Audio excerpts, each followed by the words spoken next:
सत श्री अकाल जौल साहब, बहुत बहुत स्वागत है जी प्रोग्राम ਦੇ ਵਿੱਚ।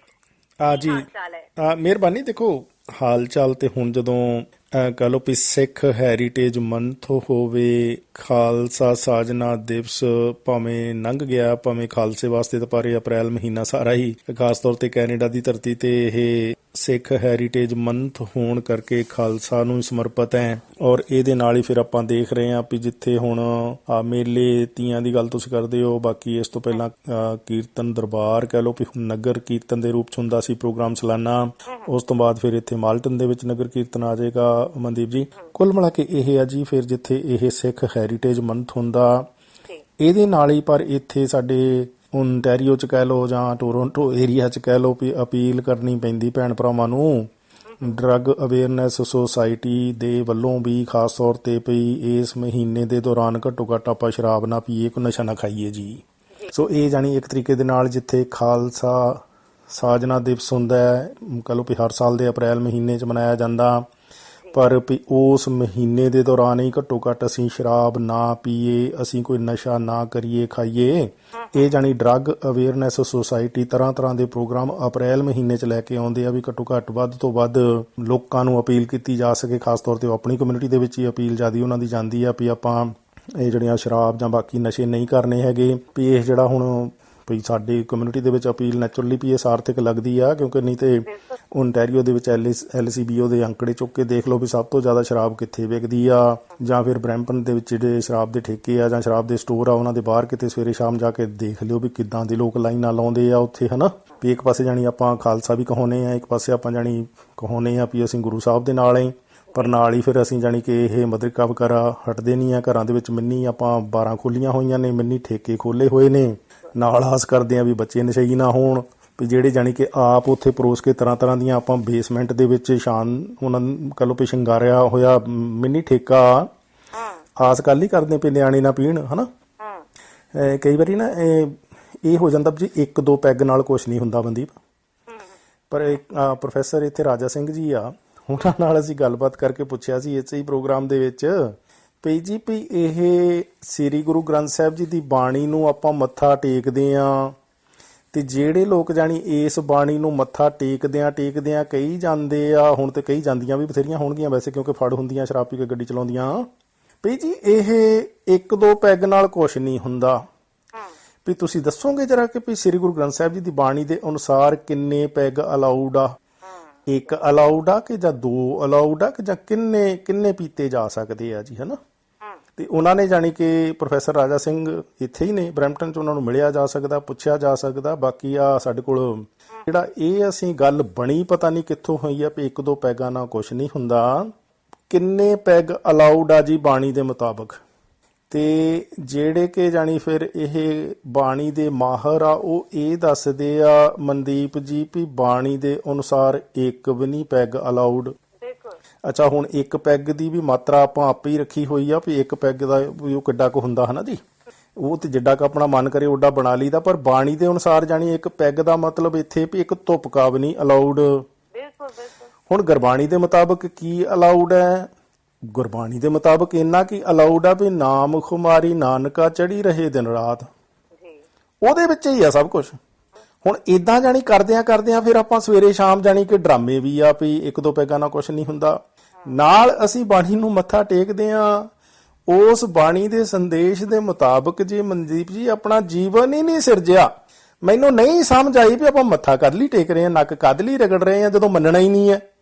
ਭਈ ਹੁਣ ਇੱਕ ਪਾਸੇ ਗੁਰਬਾਣੀ ਹੈ, ਇੱਕ ਪਾਸੇ ਮਨਮਤ ਆ। ਗੁਰਬਾਣੀ ਕਹਿੰਦੀ ਇੱਕ ਤੁਪਕਾ ਵੀ ਨਹੀਂ, ਮਨਮਤ ਕਹਿੰਦੀ ਇੱਕ ਦੋ ਪੈਗਾਂ ਨਾਲ ਕੁਛ ਨਹੀਂ ਹੁੰਦਾ। ਗੁਰਬਾਣੀ ਪਤਾ ਨਹੀਂ ਕਹਿੰਦੀ ਕਿ ਨਹੀਂ ਵੀ ਘਰੇ ਤੁਸੀਂ ਠੇਕਾ ਖੋਲ ਲਓ, ਮਨਮਤ ਕਹਿੰਦੀ ਆ ਵੀ ਨਹੀਂ ਜੀ ਆਏ ਗਏ ਤੇ ਕਰਨਾ ਹੀ ਪੈਂਦਾ ਕੁਛ ਨਾ ਕੁਛ। ਜਿਹੜੇ ਨਹੀਂ ਕਰਦੇ ਉਹਨਾਂ ਨੂੰ ਵੀ ਲੋਕੀ ਬੜੀਆਂ ਗੱਲਾਂ ਕਰਦੇ ਆ।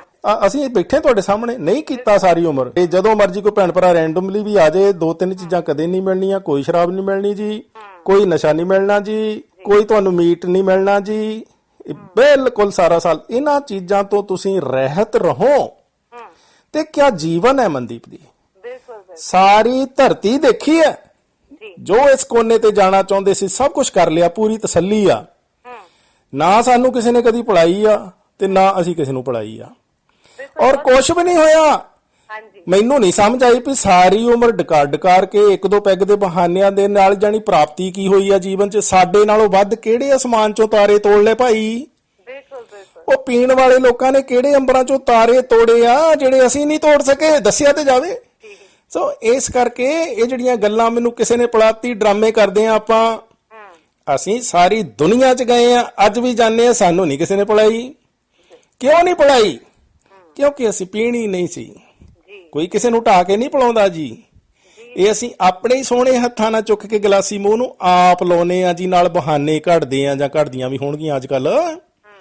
ਸੋ ਕਹਿਣ ਦਾ ਮਤਲਬ ਇਹ ਆ ਵੀ ਜਿਸ ਪ੍ਰਾਣੀ ਨੇ ਨਹੀਂ ਪੀਣੀ, ਜਿਸ ਪ੍ਰਾਣੀ ਨੇ ਕਿਸੇ ਨੂੰ ਨਹੀਂ ਪਿਲਾਉਣੀ, ਹੁੰਦਾ ਉਹਨੂੰ ਵੀ ਕੁਛ ਨਹੀਂ ਮਿੱਤਰੋ, ਹੁੰਦਾ ਉਹਨੂੰ ਵੀ ਕੁਛ ਨਹੀਂ। ਅਸੀਂ ਤੁਹਾਡੇ ਸਾਹਮਣੇ ਬੈਠੇ, ਸਾਨੂੰ ਕੁਛ ਨਹੀਂ ਹੋਇਆ ਔਰ ਪੂਰੀ ਤਸੱਲੀ ਆ ਜੀਵਨ ਦੇ ਵਿੱਚ। ਗੁਰੂ ਮਹਾਰਾਜ ਜੀ ਤੋਂ ਡਰ ਕੇ ਕਹਿੰਦੇ ਆ ਵੀ ਪੂਰੀ ਸੰਤੁਸ਼ਟੀ ਹੈ, ਸੰਤੋਖ ਹੈ, ਖੁਸ਼ੀ ਹੈ, ਕੋਈ ਤਮਾ ਨਹੀਂ ਹੈ।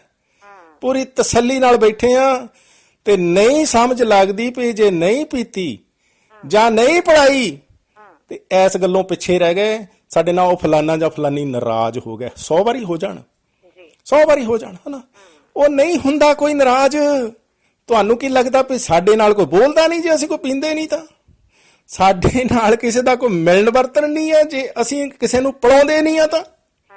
ਏਦਾਂ ਦੇ ਵਹਿਮ ਹੈ ਦਿਲਾਂ 'ਚ ਬਣਾਏ ਹੋਏ ਆਪਾਂ ਐਵੇਂ ਹੀ ਕੋਲੋਂ, ਕਿਉਂਕਿ ਅਸੀਂ ਇਹ ਢਕੌਂਸਲਾ ਜਾਰੀ ਰੱਖਣਾ ਚਾਹੁੰਦੇ ਜ਼ਿੰਦਗੀ 'ਚ। ਆਪ ਮਨਮਤ ਆਪਣੀ ਹੈ, ਬਹਾਨੇ ਅਸੀਂ ਘੜੇ ਹੋਏ ਆ ਵੀ ਆਏ ਗਏ ਤੇ ਕਰਨਾ ਪੈਂਦਾ। ਤੁਹਾਨੂੰ ਕੀ ਲੱਗਦਾ ਸਾਡੇ ਕੋਲ ਕੋਈ ਆਉਂਦਾ ਜਾਂਦਾ ਨਹੀਂ ਹੈ? ਸੋ ਇਸ ਕਰਕੇ ਆਪਾਂ ਇਹ ਮਨ ਦੇ ਵਿੱਚ ਕੁਝ ਪ੍ਰਿੰਸੀਪਲ ਜ਼ਿੰਦਗੀ ਦੇ ਅਸੂਲ ਬਣਾਉਣੇ ਹੁੰਦੇ ਆ। ਬਣਾਉਣ ਦੀ ਲੋੜ ਵੀ ਨਹੀਂ, ਬਣੇ ਹੋਏ ਆ। ਮੱਥਾ ਜਿਹਨੂੰ ਟੇਕਦੇ ਬਾਣੀ ਨੂੰ, ਅਸੂਲ ਹੀ ਹੈ। ਉਹ ਸਿਰਫ ਜ਼ਿੰਦਗੀ ਦੇ ਵਿੱਚ ਅਪਣਾਉਣੇ ਹੀ ਆ ਨਾ। ਉਹ ਅਪਣਾਉਣਾ ਕੋਈ ਕੰਮ ਨਵਾਂ ਚੰਗਾ ਹੋ ਸਕਦਾ, ਸ਼ੁਰੂ ਦੇ ਵਿੱਚ ਔਖਾ ਲੱਗਦਾ ਹੋਵੇ, ਬਾਅਦ ਦੇ ਵਿੱਚੋਂ ਉਸ ਔਖੇ ਕੰਮ ਨੂੰ ਜਦੋਂ ਤੁਸੀਂ ਕਰ ਲੈਂਦੇ ਹੋ ਮੰਜ਼ਿਲ ਸਰ, ਤੁਹਾਨੂੰ ਉਹਦੇ ਵਿੱਚੋਂ ਆਨੰਦ ਆਉਣਾ ਸ਼ੁਰੂ ਹੋ ਜਾਂਦਾ ਹੈ। ਸੋ ਇਸ ਕਰਕੇ ਇਹ ਸਿਰਫ ਹੋ ਸਕਦਾ ਵੀ ਥੋੜਾ ਜਿਹਾ ਮਨ, ਦੇਖੋ ਨਸ਼ਾ ਜਿਹੜਾ ਵਿਅਕਤੀ ਕਰਦਾ, ਸ਼ਰਾਬ ਦਾ ਜਿਹੜਾ ਵੀ ਵਿਅਕਤੀ ਆਦੀ ਆ ਨਾ, ਉਹਨੂੰ ਕਦੇ ਕੋਈ ਅੱਜ ਤੱਕ ਡਾਕਟਰ ਨਹੀਂ ਛਡਾ ਸਕਿਆ ਨਾ। ਤੇ ਇਹ ਨਸ਼ਈ ਦਾ ਇਲਾਜ ਡਾਕਟਰਾਂ ਕੋਲ ਹੈ, ਨਾ ਇਹ ਡਿਪਰੈਸ਼ਨ ਵਾਲੇ ਲੋਕਾਂ ਦਾ ਸ਼ਾਇਦ ਇਲਾਜ ਡਾਕਟਰਾਂ ਕੋਲ ਹੈ। ਇਹ ਦੋਨਾਂ ਹੀ ਮਰੀਜ਼ਾਂ ਦਾ ਇਲਾਜ ਉਹਨਾਂ ਦੇ ਆਪਣੇ ਕੋਲ ਹੈ, ਉਹਨਾਂ ਦੇ ਸਿਰ ਦੇ ਵਿੱਚ। ਜਿੱਦਣ ਉਹਨਾਂ ਨੇ ਆਪਣੇ ਸਿਰ ਦੇ ਵਿੱਚ ਆਪਣਾ ਇਰਾਦਾ ਪੱਕਾ ਕਰ ਲਿਆ, ਡਿਪਰੈਸ਼ਨ ਦੇ ਮਾਰੇ ਵਿਅਕਤੀ ਨੇ ਇਹ ਜਿੱਦਣ ਸੋਚ ਲਿਆ ਵੀ ਮੈਂ ਆਪਣੇ ਬੀਤੇ ਹੋਏ ਸਮੇਂ ਦੇ ਵਿੱਚ ਨਹੀਂ ਜੀਣਾ, ਹੁਣ ਆਪਣੇ ਬੀਤੇ ਹੋਏ ਜੀਵਨ ਨੂੰ ਕਹਿੰਦੇ ਪੰਜਾਬੀ ਦੇ ਵਿੱਚ ਭੂਤਕਾਲ। ਉਹ ਹੁਣ ਭੂਤਕਾਲ ਜਿਨ੍ਹਾਂ ਨੂੰ ਭੂਤ ਬਣ ਕੇ ਚੁੰਬੜਿਆ, ਉਹ ਡਿਪਰੈਸ਼ਨ ਹੈ। ਭੂਤਕਾਲ ਜਿਨ੍ਹਾਂ ਨੂੰ ਭੂਤ ਬਣ ਕੇ ਚੰਬੜ ਗਿਆ, ਕਿ ਮਤਲਬ ਜੋ ਬੀਤੇ ਦੀਆਂ ਗੱਲਾਂ ਕਹਾਣੀਆਂ ਉਹਨਾਂ ਨੂੰ ਆਪਾਂ ਛੱਡਿਆ ਨਹੀਂ, ਫੜ ਕੇ ਰੱਖਿਆ ਹੋਇਆ। ਉਹ ਫੜ ਕੇ ਇੰਨੀਆਂ ਕਿ ਦਿਮਾਗ 'ਚ ਘੁੰਮ ਕੇ ਇਕੱਠੀਆਂ ਹੋ ਗਈਆਂ ਕਿ ਦਬਾਅ ਪੈ ਗਿਆ, ਡਿਪਰੈਸ਼ਨ ਹੋ ਗਿਆ, ਹਨਾ। ਅੱਛਾ, ਜਿੱਦਣ ਉਹ ਛੱਡ ਦੋਗੇ ਉਦਣ ਹੀ ਡਿਪਰੈਸ਼ਨ ਹੈ ਨਹੀਂ। ਭੂਤ ਲਾਉਣਾ ਹੁਣ ਉਹ ਭੂਤਕਾਲ ਦਾ ਪ੍ਰੈਸ਼ਰ, ਜਿੱਦਣ ਛੱਡ ਦੋਗੇ, ਲਾ ਦੋਗੇ, ਉਹ ਲੱਥ ਜੂਗਾ। ਉਹ ਤੁਸੀਂ ਜੇ ਉਹਨੂੰ ਚੁੰਬੜੇ ਰਹੋਗੇ, ਦਿਮਾਗ ਦੇ ਵਿੱਚ ਸਿਰ 'ਚ ਲਈ ਫਿਰੋਗੇ, ਘਮਾਈ ਜਾਓਗੇ, ਤੇ ਉਹ ਤੁਹਾਨੂੰ ਛੱਡੂ। ਜਦੋਂ ਤੁਸੀਂ ਨਹੀਂ ਉਹਨੂੰ ਛੱਡ ਰਹੇ ਤੇ ਉਹਨੇ ਕਿੱਥੋਂ ਛੱਡਣਾ? ਸੋ ਇਸ ਕਰਕੇ ਇਹ ਡਿਪਰੈਸ਼ਨ, ਆਈ ਡੋਂਟ ਨੋ ਵੀ ਕਿਸੇ ਡਾਕਟਰ ਨੇ ਕਿਸੇ ਦਾ ਕਦੀ ਠੀਕ ਕੀਤਾ ਕਿ ਨਹੀਂ। ਆਪੋ ਆਪਣੀ ਮਤਲਬ ਮਨ ਦੀ ਤਸੱਲੀ ਹੋ ਸਕਦੀ ਆ, ਪਰ ਸਾਨੂੰ ਲੱਗਦਾ ਜਿੱਦਣ ਮਰੀਜ਼ ਇਹ ਭੂਤਕਾਲ ਨੂੰ ਛੱਡ ਕੇ ਅੱਜ ਦੇ ਵਿੱਚ ਜੀਣਾ ਸ਼ੁਰੂ ਕਰ ਦਊ, ਆਉਣ ਵਾਲੇ ਕੱਲ ਦਾ ਥੋੜਾ ਬਹੁਤਾ ਖਿਆਲ ਕਰ ਲਓ ਵੀ ਮੈਂ ਭੂਤਕਾਲ ਤੋਂ ਬਿਨਾਂ ਜੀਣਾ, ਤੇ ਉਹ ਠੀਕ ਰਹੂ। ਦੇਖ ਲਿਓ ਤੁਸੀਂ, ਏਦਾਂ ਹੀ ਇਹ ਸ਼ਰਾਬੀਆਂ ਕਬਾਬੀਆਂ ਦੀ ਹਾਲਤ ਹੈ ਵੀ ਜਿੱਦਣ ਉਹ ਕਹਿਣਗੇ ਵੀ ਅਸੀਂ ਬੱਕਰੇ ਨਹੀਂ ਚੱਬਣੇ, ਇਹ ਐਨੀਮਲ ਫੈਟ ਸਰੀਰ 'ਚ ਜਾ ਕੇ ਘਾਤਕ ਹੈ, ਤਰ੍ਹਾਂ ਦੇ ਨੁਕਸਾਨ ਕਰਦੀ ਆ, ਨਾੜਾਂ ਨੂੰ ਜਾਮ ਕਰਦੀ ਆ, ਅਸੀਂ ਮੁਰਗੇ ਨਹੀਂ ਚਿੱਥਣੇ, ਅਗਲੇ ਦਿਨ ਕੋਈ ਕੁਝ ਵੀ ਨਹੀਂ ਹੋਣਾ ਉਹਨਾਂ ਨੂੰ। ਸਾਨੂੰ ਤਾਂ ਕੁਝ ਹੋਇਆ ਨਹੀਂ ਆ, ਅਸੀਂ ਤੁਹਾਡੇ ਸਾਹਮਣੇ ਆ। ਜਿੱਦਣ ਇਹ ਸ਼ਰਾਬੀ ਨਸ਼ਈ ਕਹਿ ਦੂ ਵੀ ਅੱਜ ਜੋ ਹੋ ਗਿਆ, ਪਿੱਛੇ ਅੱਜ ਸਵੇਰ ਤੋਂ ਨਹੀਂ ਪੀਣੀ ਜੀ, ਤੇ ਕੁਝ ਵੀ ਨਹੀਂ ਹੋਣਾ ਉਹਨਾਂ ਨੂੰ। ਹੋ ਸਕਦਾ ਉਹਨਾਂ ਨੂੰ 2-4 ਦਿਨ ਕੋਈ ਔਖਾ ਲੱਗੇ, ਹਨਾ। ਉਹ ਕਹਿੰਦੇ ਹੁੰਦੇ ਜੀ ਮੈਨੂੰ ਤੋੜਿਆ ਜੀ, ਮੈਨੂੰ ਫਲਾਨਾ ਆ ਜੀ, ਹਨਾ, ਮੈਨੂੰ ਫੇਰ ਪੀਣੀ ਪੈਣੀ ਆ ਜੀ। ਇੱਥੇ ਇੱਕ ਦਿਨ ਫੋਨ ਆਇਆ ਸੀ ਇੱਕ ਦੁਖੀ ਪਿਤਾ ਦਾ। ਉਹਦੇ ਕਿਤੇ ਮੁੰਡੇ ਨੂੰ ਨਾ ਗੋਲੀਆਂ ਖਿਲਾਤੀਆਂ ਨਸ਼ੇ ਵਾਲੀਆਂ, ਆ ਵੇਚਣ ਵਾਲੇ ਨਸ਼ਈਆਂ ਨਹੀਂ ਗੋਲੀਆਂ, ਹਨਾ। ਨਿਆਣੇ ਨਹੀਂ ਪਤਾ ਲੱਗਦਾ, ਕਈ ਵਾਰੀ ਮਾਤਾ ਜੇ ਛੋਟੀ ਹੁੰਦੀ ਆ, ਤੇ ਉਹ ਗੋਲੀਆਂ ਤੇ ਲੱਗ ਗਿਆ। ਤੇ ਉਹ ਫਿਰ ਉਹ ਕਹਿੰਦਾ ਜੀ ਵੀ ਆਖਰ ਤੇ ਫਿਰ ਮੈਂ ਉਹਨੂੰ 4-5 ਦਿਨ ਕਮਰੇ 'ਚ ਡੱਕਤਾ। ਜਿੱਦਣ ਛਡਾਉਣੀ ਸੀ, ਜਿੱਦਣ ਉਹਨੂੰ ਪਤਾ ਲੱਗਾ ਵੀ ਅੱਛਾ ਮੈਂ ਤੇ ਇਹਨੂੰ ਪੜ੍ਹਾਈ ਵਾਲੇ, ਮੈਂ ਸਮਝਦਾ ਸੀ ਇਹ ਕਮਰੇ 'ਚ ਬੈਠਾ ਪੜ੍ਹਦਾ ਹੈ, ਇਹ ਤੇ ਮਤਲਬ ਰਾਤ ਨੂੰ ਲੱਗਾ ਰਿਹਾ ਆਪਣੇ ਫੋਨਾਂ ਤੇ ਜਾਂ ਹੋਰ ਪਤਾ ਨਹੀਂ ਕਿਹੜੀ ਕਿਹੜੀਆਂ ਕਹਾਣੀਆਂ। ਉਹ ਫਿਰ ਜਿੱਦਣ ਜਾਣੀ ਕਿ ਪੋਲ ਢੋਲ ਦਾ ਪੋਲ ਖੁੱਲਿਆ, ਉਦੋਂ ਉਹਨੂੰ ਰੂਮ 'ਚ ਬੰਦ ਕਰਤਾ 2-4 ਦਿਨ। ਉਹ ਗੋਲੀਆਂ ਜਦੋਂ ਨਹੀਂ ਮਿਲੀਆਂ ਤੇ 2-4 ਦਿਨ ਸਰੀਰ ਨੇ ਔਖਾ ਕੀਤਾ। ਉਹ ਤੁਸੀਂ ਸਾਰੀ ਉਮਰ ਦੁਖੀ ਰਹਿਣ ਨਾਲੋਂ ਅਮਲੀ ਹੋ ਕੇ 2-4 ਦਿਨ ਫਿਰ ਔਖੇ ਰਹਿ ਲਓ। ਉਹ ਸਰੀਰ ਦੇ ਵਿੱਚੋਂ ਆਪੇ ਹੀ ਨਿਕਲ ਜਾਣੀ ਹੈ। ਜਿੱਦਣ ਸਰੀਰ ਚੋਂ ਉਹ ਨਿਕਲ ਜਾਣੀ, ਤੁਸੀਂ ਚੌਥੇ 5ਵੇਂ ਦਿਨ ਐਨ ਹਲਕੇ ਫੁੱਲ ਵਰਗੇ ਬੜੇ ਸੋਹਣੇ ਫੇਰ ਨਾਰਮਲ ਹੋ ਜਾਣਾ। ਤੇ ਉਹ ਤੁਹਾਨੂੰ ਤੁਹਾਡੇ ਸਰੀਰ ਨੇ ਮੰਗਣੀ ਨਹੀਂ ਹੈ। ਸੋ ਇਸ ਕਰਕੇ ਜਦੋਂ ਤੁਸੀਂ ਸਰੀਰ ਨੂੰ ਉਹਦਾ ਗੁਲਾਮ ਬਣਾਤਾ, ਸ਼ਰਾਬ ਦਾ ਬਣਾਤਾ, ਮੀਟਾਂ ਦਾ ਬਣਾਤਾ, ਕਿਸੇ ਐਬ ਦਾ ਬਣਾਤਾ, ਜੇ ਕਿਸੇ ਗਲੀ 'ਚ ਜਾਂ ਕੰਜਰਖਾਨਿਆਂ 'ਚ ਵੀ ਜਾਂਦੇ ਹੋ, ਐਬ ਦੇ ਮਤਲਬ ਆਪਣੇ ਆਪ ਨੂੰ ਗੁਲਾਮ ਬਣਾ ਲਿਆ। ਪਰ ਜਿੱਦਣ ਉੱਥੇ ਜਾਣਾ ਬੰਦ ਕਰ ਦੋਗੇ, 2-4 ਦਿਨ ਹੋ ਸਕਦਾ ਤੁਹਾਨੂੰ ਔਖਾ ਲੱਗੇ, ਪਰ ਜੇ ਮਨ ਕਰੜਾ ਰਿਹਾ ਤੁਹਾਨੂੰ 6ਵੇਂ ਦਿਨ ਕੁਝ ਵੀ ਨਹੀਂ ਹੋਣਾ, ਤੁਸੀਂ ਬੜੇ ਸੋਹਣੇ ਹੋ ਜਾਣਾ ਹੈ। ਬਿਲਕੁਲ ਆਪਣੇ ਆਪ ਨੂੰ ਆਪਣੇ ਹੱਥ ਹੀ ਹੁੰਦਾ ਹੈ। ਬਿਲਕੁਲ ਆਪਣੇ ਦਿਮਾਗ ਸਿਰ 'ਚ ਹੀ ਹੈ ਸਭ ਕੁਝ। ਬੁਰਾਈਆਂ ਦੇ ਲੜ ਲੱਗੇ ਰਹਿਣਾ ਵੀ ਆਪਣੇ ਸਿਰ 'ਚ ਹੀ ਹੈ। ਬੁਰਾਈਆਂ ਨੂੰ ਲਾ ਕੇ ਸੁੱਟ ਦੇਣਾ, ਸਾਰੀ ਉਮਰ ਤੰਗ ਰਹਿਣ ਨਾਲੋਂ 2-4 ਦਿਨ ਤੰਗ ਰਹਿ ਲੈਣਾ।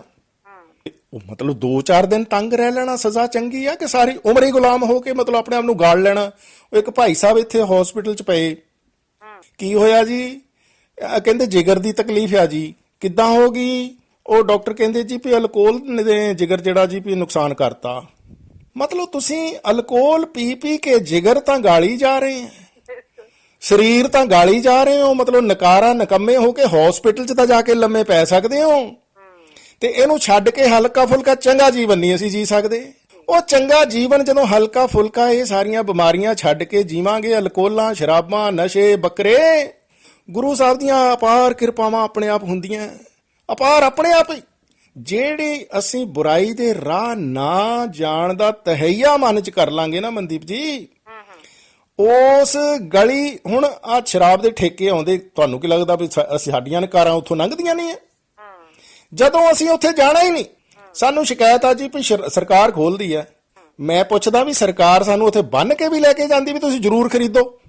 ਉੱਥੇ ਖਰੀਦਣ ਆਪੇ ਹੀ ਨਹੀਂ ਜਾਂਦੇ ਤਿਆਰ ਹੋ ਕੇ ਘਰੋਂ, ਬਟੂਆ ਜੇਬ 'ਚ ਪਾ ਕੇ। ਉਹ ਉੱਥੇ ਲੈਣਾ ਕੌਣ ਬੰਨ ਕੇ ਲਾਇਆ ਹੁੰਦਾ ਕਿਸੇ ਨੇ? ਜੇ ਸਰਕਾਰ ਨਹੀਂ ਖੋਲਦੀ ਤੇ ਫਿਰ ਆਪਾਂ ਹਟ ਜਾਂਦੇ ਆ ਪੀਣੋਂ, ਫਿਰ ਆਪਾਂ ਦੂਜੀ ਪ੍ਰੋਵਿੰਸ 'ਚੋਂ ਨਹੀਂ ਜਾ ਕੇ ਲੈ ਆਉਂਦੇ।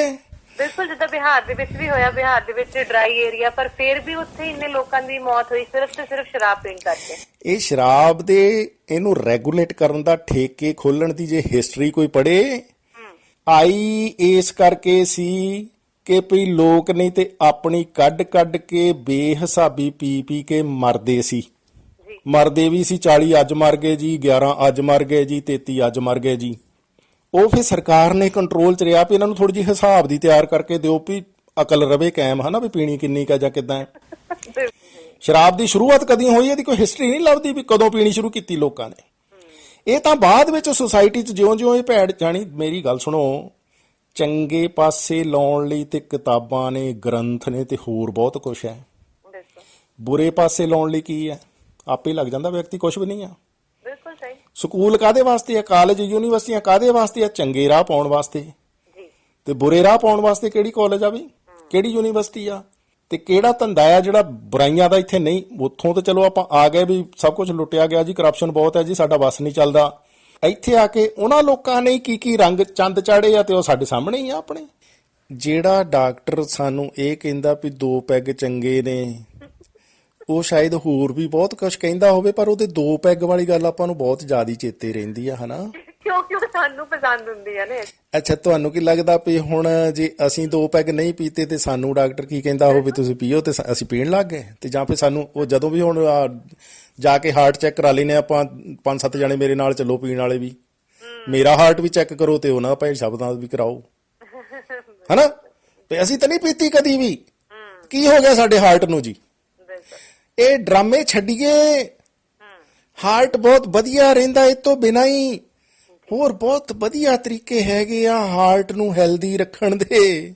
ਡਾਕਟਰ ਬਥੇਰਾ ਕੁਝ ਹੋਰ ਕਹਿੰਦੇ ਆ, ਉਹ ਸਾਨੂੰ ਘੱਟ ਸੁਣਦਾ ਹੈ।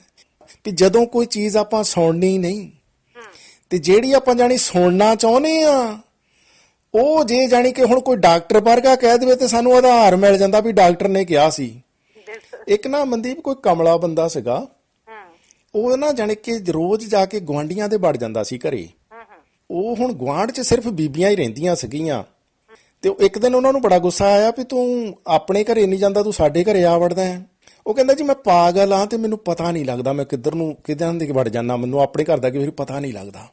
ਅੱਛਾ, ਤੇ ਉਹ ਕਹਿੰਦੇ ਫਿਰ ਜੇ ਤੂੰ ਇੰਨਾ ਹੀ ਪਾਗਲ ਆ ਤੇ ਗੁਆਂਢ 'ਚ ਜਾ ਕੇ ਜੋ ਬੀਬੀਆਂ ਨੂੰ ਤੰਗ ਕਰਦਾ ਤੂੰ ਆਪਣੇ ਘਰ ਵਾਲਿਆਂ ਨੂੰ ਨਹੀਂ ਕੁੱਟਦਾ ਜਾ ਕੇ। ਉਹ ਕਹਿੰਦਾ ਜੀ ਵੀ ਹੁਣ ਮੈਂ ਇੰਨਾ ਵੀ ਨਹੀਂ ਪਾਗਲ ਹਾਂ ਨਾ, ਵੀ ਆਹ ਦੇਖੋ ਜੇਬ 'ਚ ਮੈਂ ਡਾਕਟਰ ਕੋਲੋਂ ਲਿਖਾ ਕੇ ਰੱਖਿਆ ਹੋਇਆ ਵੀ ਮੈਂ ਥੋੜਾ ਜਿਹਾ ਪਾਗਲ ਹਾਂ।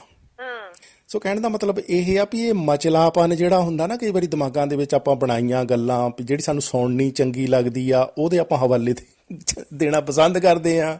ਪਰ ਕਹਿਣ ਦਾ ਮਤਲਬ ਇਹੀ ਆ ਜੀ, ਮੁੱਖ ਦੀ ਗੱਲ ਇਹੀ ਆ, ਜਦੋਂ ਅਜੇ ਚਲੋ ਸਿੱਖ ਧਰਮ ਨਹੀਂ ਸੀ ਆਇਆ ਉਦੋਂ ਕਿਹੜਾ ਵੀ ਬਾਕੀ ਦੇ ਗ੍ਰੰਥ ਕਹਿੰਦੇ ਸੀਗੇ ਵੀ ਪੀ ਲਓ, ਤੇ ਜਾਂ ਉਦੋਂ ਲੋਕ ਪੀਂਦੇ ਨਹੀਂ ਸੀ, ਜਾਂ ਉਦੋਂ ਗਲਤ ਕੰਮ ਨਹੀਂ ਹੋਣਗੇ।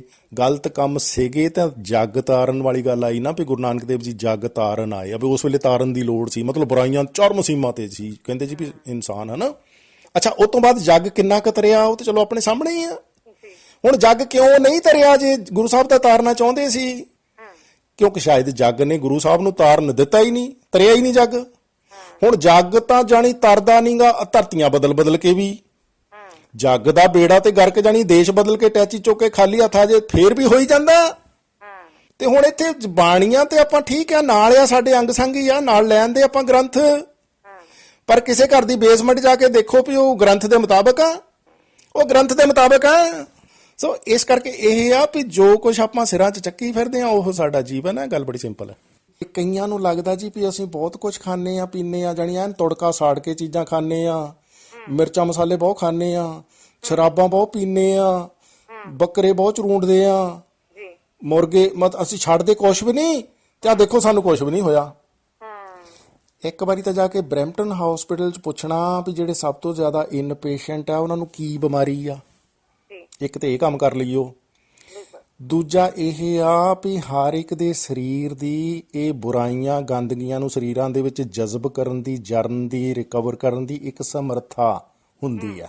ਉਹ ਕਿਸੇ ਸਰੀਰ ਦੇ ਵਿੱਚ ਕਿਸੇ ਉਮਰ ਤੱਕ ਥੋੜੀ ਹੋ ਸਕਦੀ ਆ, ਕਿਸੇ ਸਰੀਰ 'ਚ ਇੱਕ ਜ਼ਿਆਦੀ ਉਮਰ ਤੱਕ ਜਾਣੀ ਉਹਨੂੰ ਹੋ ਸਕਦਾ ਨਾ ਪਤਾ ਲੱਗੇ, ਕਿਉਂਕਿ ਇਹ ਇਹੋ ਜਿਹੀਆਂ ਜ਼ਹਿਰਾਂ ਨਹੀਂ ਹੈਗੀਆਂ ਜਿਨ੍ਹਾਂ ਨੇ ਇੱਕਦਮ ਸਾਨੂੰ ਸੁੱਟ ਦੇਣਾ ਜ਼ਮੀਨ ਤੇ। ਇਹਨਾਂ ਨੇ ਹੌਲੀ ਹੌਲੀ ਤੁਹਾਨੂੰ ਖਾਣਾ ਗਾਲਣਾ ਆ। ਹੌਲੀ ਹੌਲੀ ਦਾ ਮਤਲਬ ਵੀ ਜੇ ਤਾਂ ਥੋੜਾ ਬਹੁਤਾ ਇਹ ਬੁਰਾਈਆਂ ਦੇ ਲੜ ਲੱਗਣ ਤੋਂ ਬਾਅਦ ਛੱਡ ਦਿੱਤਾ ਤੇ ਸਰੀਰ ਰਿਕਵਰ ਕਰ ਜਾਊਗਾ, ਸਾਨੂੰ ਕੁਝ ਪਤਾ ਨਹੀਂ ਲੱਗਣਾ। ਪਰ ਜੇ ਅਸੀਂ ਇਹਨਾਂ ਬੁਰਾਈਆਂ 'ਚ ਗਲਤਾਨ ਹੋਏ ਰਹੇ, ਇਦਾਂ ਹੀ ਕਰੀ ਗਏ, ਖਾਈ ਪੀ ਗਏ, ਇਹ ਐਨੀਮਲ ਫੈਟ ਬੱਕਰਿਆਂ ਦੀ, ਮੁਰਗਿਆਂ ਦੀ, ਅੰਦਰ ਮੁਰਗੀਆਂ ਦੀ ਇਕੱਠੀ ਕਰੀ ਗਏ, ਉਹਨਾਂ ਨੇ ਜਦੋਂ ਨਾੜਾਂ ਬਲੌਕ ਕਰ ਦੇਣੀਆਂ, ਹੁਣ ਅੱਜ ਮੇਰੀ ਹਾਰਟ ਸਰਜਰੀ ਆ ਜੀ, ਹਾਂਜੀ, ਇਹੀ ਫਿਰ ਉਹ ਜ਼ਹਿਰਾਂ ਦਾ ਅਸਰ ਆ। ਚਰਬੀ ਅੰਦਰ ਇਕੱਠੀ ਹੋ ਗਈ, ਨਾੜਾਂ ਬਲੌਕ ਹੋ ਗਈਆਂ, ਉਹ ਜਾਣੀ ਇੱਕ ਕਿਸਮ ਦੀ ਜ਼ਹਿਰ ਆ। ਸ਼ਰਾਬ ਪੀ ਪੀ ਕੇ ਅਸੀਂ ਜਿਗਰ ਗਾਲ ਲਿਆ, ਇੱਕ ਕਿਸਮ ਦੀ ਜ਼ਹਿਰ ਆ ਜਿਹਨੇ ਹੌਲੀ ਹੌਲੀ ਸਾਨੂੰ ਗਾਲਿਆ। ਸੋ ਇਹ ਕੁਛ ਕਰਦਿਆਂ ਹੁਣ ਇੱਕ ਵਾਰੀ ਅਸੀਂ ਸਵਾਲ ਕੀਤਾ ਸੀ ਵੀ ਜਿਹੜੀ ਇਹ ਚਾਹ ਆ ਇਹਦੇ ਵਿੱਚ ਆਪਾਂ ਦੁੱਧ ਕਿਉਂ ਪਾਉਂਦੇ ਆ? ਕਿਉਂਕਿ ਵੀ ਸਾਡੇ ਬਾਬੇ ਦਾਦੇ ਗਾਂ ਪੜਨਾਨੇ ਪਾਉਂਦੇ ਸੀ, ਪੜਨਾਨੀਆਂ ਪਾਉਂਦੀਆਂ ਸੀ, ਅਸੀਂ ਵੀ ਪਾਈ ਜਾਂਦੇ ਆ। ਕਿਸੇ ਨੂੰ ਇਹ ਨਹੀਂ ਪਤਾ ਵੀ ਅਸੀਂ ਕਿਉਂ ਪਾਉਂਦੇ ਆ। ਉਹ ਚਾਹ ਦੇ ਵਿੱਚ ਅਸੀਂ ਦੁੱਧ ਕਿਉਂ ਪਾਉਂਦੇ, ਕਿਸੇ ਨੂੰ ਇਹ ਨਹੀਂ ਪਤਾ ਵੀ ਇਹਦਾ ਫਾਇਦਾ ਆ ਕਿ ਨੁਕਸਾਨ ਆ, ਬਸ ਪਾਈ ਜਾਂਦੇ ਆ ਤੇ ਪੀ ਵੀ ਜਾਂਦੇ ਆ। ਜਦ ਕਿ ਚਾਹ ਨੂੰ ਐਨਾਲਾਈਜ਼ ਕਰਨ ਵਾਲੇ ਸਾਇੰਸਦਾਨ ਕਹਿੰਦੇ ਆ ਵੀ ਚਾਹ ਦੇ ਵਿੱਚ ਜਿਹੜਾ ਤੱਤ ਆ ਉਹਦਾ ਜਦੋਂ ਦੁੱਧ ਨਾਲ ਮੇਲ ਹੁੰਦਾ ਤੇ ਉਹ ਤੱਤ ਸਿਫਰ ਹੋ ਜਾਂਦਾ। ਉਹ ਚਾਹ ਪੀਣ ਦਾ ਸਰੀਰ ਨੂੰ ਬੈਨੀਫਿਟ ਦੀ ਬਜਾਏ ਨੁਕਸਾਨ ਹੁੰਦਾ ਹੈ। ਪ੍ਰੋਟੀਨ, ਦੁੱਧ ਦੇ ਵਿੱਚ ਪ੍ਰੋਟੀਨ ਹੈ। ਚਾਹ ਵਾਲਾ ਜਿਹੜਾ ਕੇਟਚਿਨ ਤੱਤ ਹੈ ਉਹ ਖਤਮ ਕਰ ਦਿੰਦਾ ਦੁੱਧ, ਉਹ ਪ੍ਰੋਟੀਨ ਨਾਲ ਜਦੋਂ ਉਹਦਾ ਟਕਰਾਅ ਹੁੰਦਾ ਉਹ ਚਾਹ ਜ਼ੀਰੋ ਹੋ ਗਈ, ਸਿਫਰ ਹੋ ਗਈ, ਪੀਤੀ ਨਾ ਪੀਤੀ ਉਹਦਾ ਕੋਈ। ਉਹਦੇ ਵਿੱਚ ਹੁਣ ਜਦੋਂ ਖੰਡ ਪਾਤੀ ਅਸੀਂ ਉਹਨੂੰ ਹੋਰ ਵੱਡੀ ਜ਼ਹਿਰ ਬਣਾ ਲਿਆ। ਪਰ ਮੰਨਣ ਨੂੰ ਇਹ ਚੀਜ਼ ਕੋਈ ਤਿਆਰ ਨਹੀਂ। ਕਿਸੇ ਦੇ ਘਰ ਜਾ ਕੇ ਅਸੀਂ ਇਹ ਨਹੀਂ ਕਹਿ ਸਕਦੇ ਵੀ ਮੈਨੂੰ ਚਾਹ ਤੁਸੀਂ ਨਾ ਬਿਨਾਂ ਖੰਡ ਤੋਂ ਬਣਾ ਦਿਓ, ਮੈਨੂੰ ਤੁਸੀਂ ਬਿਨਾਂ ਦੁੱਧ ਤੋਂ ਬਣਾ ਦਿਓ। ਉਹਨਾਂ ਨੇ ਉਹਨੂੰ ਵੈਲਕਮ ਕਰਨ ਦੀ ਬਜਾਏ ਕਹਿਣਾ ਵੀ ਇਹ ਮਰੀਜ਼ ਹੈ ਕਿਸੇ ਬਿਮਾਰੀ ਦਾ, ਤਾਂ ਇਦਾਂ ਕਹਿੰਦਾ। ਬਿਲਕੁਲ, ਬਿਨਾਂ ਚੀਨੀ ਤੋਂ ਕਿਹਾ ਤਾਂ ਕਿਹਾ ਸ਼ੂਗਰ। ਇਹ ਨਹੀਂਗਾ ਵੀ ਅਸੀਂ ਬਿਨਾਂ ਖੰਡ ਤੋਂ, ਬਿਨਾਂ ਦੁੱਧ ਤੋਂ ਆਪਣੇ ਸਰੀਰ ਤੇ ਮਿਹਰਬਾਨੀ ਕਰਾਂਗੇ ਜੇ ਅੱਛੀ ਚਾਹ ਪੀ ਲਾਂਗੇ ਤਾਂ ਉਹ ਮਰੀਜ਼ ਹੋਣ ਤੋਂ ਬਿਨਾਂ ਵੀ ਅਸੀਂ ਪੀ ਸਕਦੇ ਹਾਂ। ਬਿਲਕੁਲ। ਸੋ ਇਸ ਕਰਕੇ ਅਸੀਂ ਥੋੜਾ ਜਿਹਾ ਆਪਣੇ ਆਪ ਨੂੰ ਉਸ ਮੇਲ ਤਾਂ ਕਰੀਏ, ਇਹਨਾਂ ਚੀਜ਼ਾਂ ਨੂੰ ਐਨਾਲਾਈਜ਼ ਕਰੀਏ। ਅਸੀਂ ਬੈਟਰ ਰਹਿ ਸਕਦੇ ਹਾਂ, ਸ਼ਰਾਬਾਂ ਤੋਂ, ਮੁਰਗਿਆਂ ਤੋਂ ਵਧੀਆ ਜੀਵਨ ਜੀ ਸਕਦੇ ਹਾਂ, ਆਨੰਦਮਈ। ਅਜਿਹਾ ਸਾਨੂੰ ਲੱਗਦਾ ਹੈ। ਬਾਕੀ ਆਪੋ ਆਪਣਾ ਸ਼ੌਕ ਹਰ ਭੈਣ ਭਰਾ ਨੂੰ ਮੁਬਾਰਕ ਹੈ ਜੀ। ਜੀ ਕਰਨਾ ਅਸੀਂ ਉਹ ਕੁਛ ਆ ਤੇ ਨੁਕਸ ਫਿਰ ਅਸੀਂ ਕੈਨੇਡਾ 'ਚ ਕੱਢਦੇ ਹਾਂ। ਬਿਲਕੁਲ ਨੁਕਸ ਅਸੀਂ ਕੱਢਦੇ ਹਾਂ ਕੈਨੇਡਾ 'ਚ, ਬਰੈਂਪਟਨ 'ਚ, ਓਨਟਾਰੀਓ 'ਚ, ਓਟਵਾ 'ਚ, ਤੇ ਆਪਣੇ 'ਚ ਕੱਢਿਆ ਨਹੀਂ ਕੋਈ ਵੀ। ਜੀ ਹੁਣ ਤੁਸੀਂ ਦੇਖੋ ਵੀ ਆ ਦਲਜਿੰਦਰ ਫਗੂੜਾ ਫੜਿਆ, ਹਾਂਜੀ ਦਲਜਿੰਦਰ ਫਗੂੜਾ 46 ਸਾਲ ਦਾ ਬੰਦਾ ਭਾਈ ਸਾਹਿਬ, ਬਰੈਂਪਟਨ ਦਾ ਹੀ ਵਾਸੀ ਆ, ਤੇ ਪੀਲ ਪੁਲਿਸ ਕਹਿੰਦੇ ਵੀ ਇਹਨੇ ਕੰਮ ਜਾਣੀ ਇਹ ਫੜਿਆ ਹੋਇਆ ਸੀਗਾ ਵੀ ਆਨਲਾਈਨ ਜੌਬਸ ਐਡਵਰਟਾਈਜ਼ ਕਰਦਾ ਸੀ ਓਕੇ ਵੀ ਮੈਨੂੰ ਜੀ ਵਰਕਰ ਚਾਹੀਦੇ ਆ। ਇੰਪਲੋਇਰ ਸੀਗਾ ਇਹ, ਇੰਪਲੋਇਰ ਬਣਿਆ ਹੋਇਆ ਹਨਾ। ਵੀ ਜਦੋਂ ਭੱਲ ਨਾ ਪਚੇ ਫਿਰ ਆਪਾਂ ਨੁਕਸ ਤੇ ਕੈਨੇਡਾ 'ਚ ਕੱਢਦੇ ਆ, ਆਪਣੇ 'ਚ ਥੋੜ੍ਹਾ ਕੱਢਦੇ ਕੋਈ ਵੀ। ਜਰਾ ਚੁਫੇਰੇ ਦੇਖੋ ਵੀ ਨੁਕਸ ਕੈਨੇਡਾ 'ਚ ਹੀ ਆ ਕੋਈ ਜਾਂ ਗੱਲ ਕੋਈ ਹੋਰ ਆ। ਅਸੀਂ ਉਹ ਲੱਭਦੇ ਨਹੀਂ, ਅਸੀਂ ਪਹਿਲਾਂ ਨੁਕਸ ਪਾਉਨੇ ਆ ਇਹਦੇ ਵਿੱਚ, ਫਿਰ ਕਹਿੰਦੇ ਵੀ ਇਹ ਨੁਕਸਦਾਰ ਆ। ਪਹਿਲਾਂ ਤੇ ਅਸੀਂ ਨਕਲੀ ਐਕਸਪੀਰੀਅੰਸ ਪਾਉਣ ਜਾਂਦੇ ਡਰਾਈਵਿੰਗ ਲਾਇਸੈਂਸ ਤੇ ਆਪ, ਅਸੀਂ ਨਕਲ ਮਾਰ ਕੇ ਲਾਇਸੈਂਸ ਆਪ ਲੈਣਾ ਚਾਹੁੰਦੇ ਆ, ਤੇ ਨੁਕਸ ਕਹਿੰਦੇ ਆ ਵੀ ਮਿਨਿਸਟਰੀ 'ਚ ਹੈ, ਆਪਣੇ 'ਚ ਨਹੀਂ ਨੁਕਸ ਕੋਈ ਵੀ। ਜਿਹਨੇ ਨਕਲੀ ਡਰਾਈਵਿੰਗ ਲਾਇਸੈਂਸ ਦਾ ਐਕਸਪੀਰੀਅੰਸ ਪਾਉਣ ਲਈ ਪਹਿਲਾਂ ਮੰਗਵਾਇਆ, ਰਿਸ਼ਤੇਦਾਰਾਂ ਨੇ ਸਹਿਯੋਗ ਕੀਤਾ, ਹਾਂਜੀ ਪੂਰਾ ਇੱਕ ਆਰਗੇਨਾਈਜ਼ਡ ਕ੍ਰਾਈਮ ਆ, ਉਹ ਕੋਈ ਨੁਕਸ ਨਹੀਂ। ਮਿਨਿਸਟਰੀ 'ਚ ਨੁਕਸ ਹੈ ਜਿਹਨੇ ਦਰਵਾਜ਼ਾ ਖੁੱਲਾ ਰੱਖਿਆ ਹੋਇਆ ਵੀ ਭਾਈ ਆਓ, ਵਾਕਿਆ ਜੇ ਤੁਹਾਡੇ ਕੋਲ ਹੈ ਕੋਈ ਸੰਭਾਵਨਾ ਤੇ ਆ ਜਾਓ, ਅਸੀਂ ਤੁਹਾਨੂੰ ਓਪਰਚੁਨਿਟੀ ਦਿੰਨੇ ਆ ਆਪਣਾ ਜੀਵਨ ਐਸਟੈਬਲਿਸ਼ ਕਰਨ ਨੂੰ। ਅਸੀਂ ਕੀ ਚਾਹੁੰਦੇ ਆ ਵੀ ਮਿਨਿਸਟਰੀ ਪੇਚ ਕੱਸੇ, ਕਾਨੂੰਨ ਸਖਤ ਕਰੇ, ਹੋਰ ਔਖਾ ਜੀਵਨ ਕਰੇ, ਮਤਲਬ ਕੁਝ ਬੇਈਮਾਨੇ ਤੇ ਬੇਈਮਾਨਣੀਆਂ ਦੇ ਕਰਕੇ ਸਾਰੇ ਲੋਕਾਂ ਦਾ ਜੀਵਨ ਔਖਾ ਕਰ ਦਈਏ। ਸੋ ਇਸ ਕਰਕੇ ਆਪਣੀ ਦਰੁਸਤੀ ਕਰੀਏ। ਮਿਨਿਸਟਰੀਆਂ ਠੀਕ ਹੀ ਸੀ, ਜੇ ਸਾਡੇ ਆਉਣ ਤੋਂ ਪਹਿਲਾਂ ਭਾਈ ਇਹ ਉੱਥੇ ਠੀਕ ਸੀਗੀਆਂ ਤੇ ਸਾਡੇ ਇੱਥੇ ਟੈਚੀ ਰੱਖਦਿਆਂ ਇਹਨਾਂ ਮਿਨਿਸਟਰੀਆਂ ਨੂੰ ਕੁਝ ਨਹੀਂ ਹੋਇਆ। ਨੁਕਸ ਤਾਂ ਸਾਰੀ ਦੁਨੀਆ 'ਚ ਹੀ, ਅਸੀਂ ਜਾ ਕੇ ਦੇਖਿਆ ਨਾ ਸਾਨੂੰ ਕੋਈ ਨਿਰੇ ਚੰਗੇ ਹੀ ਮਿਲੇ, ਨਾ ਸਾਨੂੰ ਕੋਈ ਨਿਰੇ ਮਾੜੇ ਹੀ ਮਿਲੇ, ਚੰਗਾ ਮੰਦਾ ਸਭ ਕੁਝ ਇੱਥੇ ਹੀ ਹੈ। ਪਰ ਮੈਂ ਸਮਝਾਂਗਾ ਕਿ ਅਸੀਂ ਜੇ ਉੱਥੋਂ ਸੋਨੇ ਦੇ ਤੁਰੇ ਸੀ ਨੁਕਸ ਕੱਢ ਕੱਢ ਕੇ ਪੰਜਾਬ ਵਿੱਚ, ਭਾਰਤ ਵਿੱਚ, ਇੱਥੇ ਆ ਕੇ ਫਿਰ ਇੱਕ ਵੀ ਪੱਥਰ ਨਹੀਂ ਸੀ ਨਿਕਲਣਾ ਚਾਹੀਦਾ। ਕਿੰਨੇ ਆ ਸੋਨੇ ਦੇ ਆਪਾਂ ਇੱਥੇ ਆ ਕੇ ਦੇਖੋ ਆਲੇ ਦੁਆਲੇ ਦੇ ਵਿੱਚ ਕੀ ਹੋ ਗਿਆ, ਬਰੈਂਪਟਨ ਨੂੰ ਕੀ ਹੋ ਗਿਆ, ਸਰੀ ਨੂੰ। ਸਾਡੇ ਆਉਣ ਤੋਂ ਪਹਿਲਾਂ ਠੀਕ ਠਾਕ ਸੀ ਤੇ ਫਿਰ ਕੀ ਹੋ ਗਿਆ? ਉਹ ਸਾਡੇ ਤੋਂ ਵੱਧ ਵੀ ਇੱਥੇ ਹੋਰ ਕੋਈ ਆਇਆ ਜਿਨ੍ਹਾਂ ਨੇ ਹੋਰ ਕਿਸੇ ਨੇ ਖਰਾਬ ਕਰਤਾ। ਅਸੀਂ ਟੋਰਾਂਟੋ ਦੇ ਵਿੱਚ 113 ਦਿਨਾਂ ਦੇ ਵਿੱਚ 75 ਦੇ ਕਰੀਬ ਪੰਜਾਬੀ ਤੇ ਪੰਜਾਬਣਾ ਅਰੈਸਟ ਕਰ ਲਏ ਪੁਲਿਸਾਂ ਨੇ, ਤੇ ਅਸੀਂ ਤੇ ਰੋਜ਼ ਆ ਫਾਈਲਾਂ ਫਰੋਲਦੇ ਆ, ਦੇਖਦੇ ਆ, 75 ਹੋਰ ਤਾਂ ਕਿਸੇ ਕਮਿਊਨਿਟੀ ਦੇ ਲੱਭਦੇ ਨਹੀਂ। ਉਹ ਕਿਉਂ ਪੱਥਰ ਬਣ ਗਏ? ਅਸੀਂ ਸੋਨੇ ਦੇ ਆਏ ਸੀ ਉੱਥੋਂ, ਨੁਕਸ ਕੱਢਦੇ ਕੱਢਦੇ ਉਹਨਾਂ 'ਚ। ਸੋ ਇਸ ਕਰਕੇ ਅੰਦਰ ਆਪਣੇ ਦੇਖਣ ਦੀ ਲੋੜ ਹੈ। ਬਾਹਰ ਕੈਨੇਡਾ ਦਾ ਜੀਵਨ ਵਧੀਆ ਆ ਕਿਉਂਕਿ ਸਾਡਾ ਆਪਣਾ ਅੰਦਰ ਠੀਕ ਨਹੀਂ, ਸਾਨੂੰ ਇਹ ਜਾਣੀ ਖਰਾਬ ਕਰ ਕਰਕੇ ਇਹ ਫੇਰ ਖਰਾਬ ਲੱਗਣ ਲੱਗ ਪੈਂਦਾ। ਲੱਗਦਾ ਇਹ ਆ ਵੀ ਆਪਣੀਆਂ ਖਰਾਬੀਆਂ ਉਹ ਦਿੱਲੀ ਦੇ ਜਹਾਜ਼ ਉੱਥੋਂ 에ਅਰਪੋਰਟ 'ਚ ਅੰਦਰ ਵੜਦੇ ਸਾਰ ਜੇ ਉੱਥੇ ਨਹਾ ਧੋ ਕੇ ਸੁੱਟ ਆਈਏ ਨਵੇਂ ਕੱਪੜੇ, ਫਿਰ ਬਾਅਦ ਵਿੱਚ ਪਾਈਏ। ਵੀਜ਼ਾ ਮਿਲਦੇ ਸਾਰ ਜੁੱਤੀਆਂ ਤੇ ਟੈਚੀ ਖਰੀਦਣ ਬਾਅਦ ਵਿੱਚ ਜਾਈਏ, ਪਹਿਲਾਂ ਆਪਣੇ ਭੈੜ ਦੂਰ ਕਰ ਲਈਏ। ਨਵਾਂ ਜੀਵਨ ਸ਼ੁਰੂ ਕਰਨ ਚੱਲੇ ਆ, ਨਵਾਂ ਜੀਵਨ ਮਿਲਣਾ ਨਵੇਂ ਦਿਮਾਗ ਨਾਲ, ਸਾਫ਼ ਸੁਥਰੇ ਨਾਲ। ਜੇ ਦਿਮਾਗ ਦੇ ਵਿੱਚ ਉਹੀ ਗੁਬਾਰ, ਉਹੀ ਕੂੜਾ ਤੇ ਕਬਾੜਾ ਇੱਥੇ ਇੰਪੋਰਟ ਕੀਤਾ, ਟੈਚੀਆਂ 'ਚ ਨਵੇਂ ਸਮਾਨ ਨੇ ਕੰਮ ਨਹੀਂ ਦੇਣਾ। ਫਿਰ ਜੇ ਸਿਰ ਪੁਰਾਣਾ ਹੀ ਹੈ, ਜੇ ਸਿਰ ਦਾ ਅੰਦਰਲਾ ਹਿੱਸਾ ਨਵਾਂ ਨਹੀਂ ਕੀਤਾ, ਜੀਵਨ ਵੀ ਪੁਰਾਣਾ ਹੀ ਰਹੇਗਾ। Thank you so much.